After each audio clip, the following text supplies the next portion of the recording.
Па пред се добар ден, добре дојдовте на изложбата во Прилеп. Трагопано е поретка птица која во Македонија има само 2-3.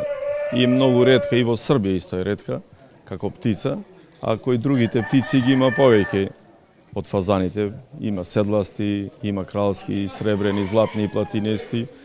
Па ги има и доста овде кај нас тие во Прилеп и во Македонија, да речем.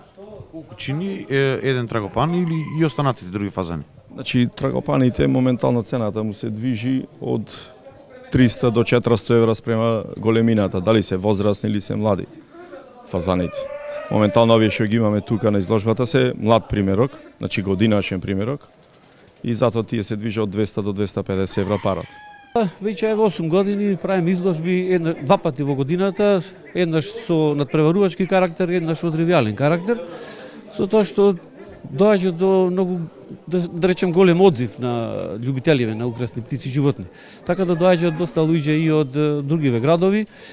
Гледајќи ја нашата иницијатива, зедоа пример и другиве градови, како што се Скопје, Тетово, Куманово, Охрид, гледам и тие формираат здруженија за украсни птици и животни, што не беше во пракса досега. Порано имаше здружение за одгледување на канаринци, на таква работа, на ситни, меѓутоа сега се зеде поголем замав со ова одгледување, така да доста актуелно е и интересно за луѓето и љубителите на што ги одгледуваат овие птици. Ова е хоби или начин на заработувачка? Ова е генерално хоби која на некој начин ги исполнува луѓето во ова денешно време, пошто динамично е, доста нервозно и секогаш најдуваме некое мало олеснување на нервите, што се вели, за да може да се релаксира човек. Претежно е хоби. Еден месечен трошок за птиците, зависност кои птици се носа или се одгледува.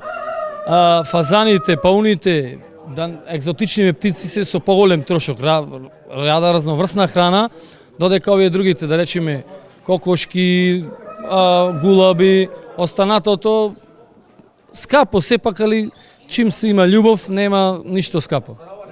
Дали ги продавате? Продаваме колку да може да се обезбеди храна за нив преку годината, а другото е потешко, значи нема некој бизнис во тоа. Тој што вели се залажува, нема бизнис.